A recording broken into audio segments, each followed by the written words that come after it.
My friend, you have met a terrible, terrible demise. But, I don't feel too bad about it. After all, if it weren't from me, it would have just been from someone else, you know? I guess what I'm trying to say is life goes on.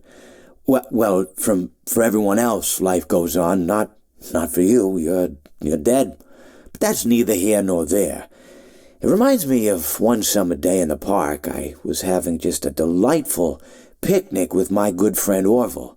And I said to him, Orville, I have a story. And he said to me, what's the significance of the story? And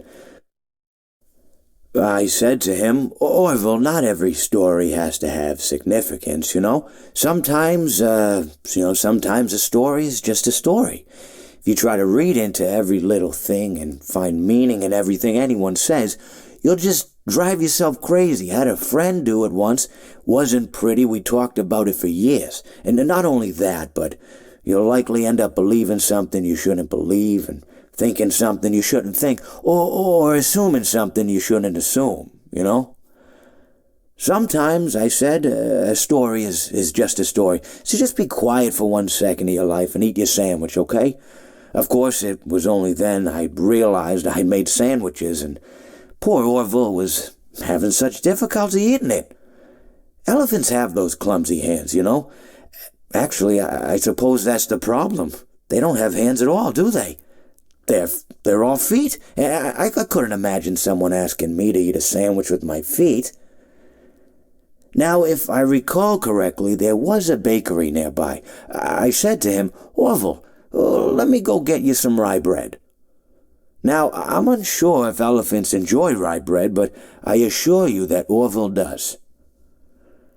Now, this was on a Tuesday, which was good because rye bread was always fresh on Tuesday. They made sourdough bread on Monday and threw it out Wednesday, or rather, they sold it at a discount for people wanting to feed the ducks, and then probably at the end of the day, finally, they threw it all out. I don't recall. I do remember a man who would bring his son to the bakery every Wednesday and then go feed the ducks. He would buy all of the sourdough bread. Of course, you're not supposed to feed the ducks sourdough bread at all. It swells up in their stomach and then they all die. At least that's what I've heard. I never saw any ducks die myself, but I did notice a substantial decrease in the duck population over the course of a few years. I just never thought to stop the man and tell him that he was killing the ducks by feeding them sourdough bread. And if you want my opinion on the matter, and I told Orville this as well, if you want to feed ducks, or birds, or any kind for that matter, it's best to buy seed. I mean, when you think about it, breads of any sort don't occur in nature. They don't grow on trees or spring up from the bushes. I don't think birds know what to do with bread. What was I saying? Oh, yes.